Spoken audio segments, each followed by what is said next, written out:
সম্প্রতি যে ঘটনাগুলো ঘটছে সেগুলোতে সরকার দ্রুত পদক্ষেপ নিচ্ছে। এখন থেকে কাউকে ছাড় দেওয়ার সুযোগ নেই বলে জানিয়েছেন প্রধান উপদেষ্টার উপপ্রেস সচিব মোহাম্মদ আবুল কালাম আজাদ মজুমদার। সকালে রাজশাহী জেলা প্রশাসকের কার্যালয়ের সভাকক্ষে মতবিনিময় সভা অনুষ্ঠিত হয়। এতে প্রধান অতিথি ছিলেন প্রধান উপদেষ্টার উপপ্রেস সচিব। তিনি আরও বলেন, পুলিশকে নির্দেশনা দেওয়া হয়েছে, ধীরে ধীরে পরিস্থিতির উন্নয়ন ঘটবে। নির্বাচনের আগে আইনশৃঙ্খলা পরিস্থিতি উন্নতির বিকল্প নেই বলেও মন্তব্য করেন তিনি।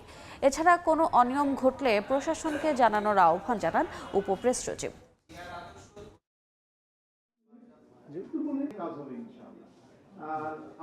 গণ অভ্যুত্থানের পরে দেশের পরিস্থিতি খুব বিশৃঙ্খল ছিল।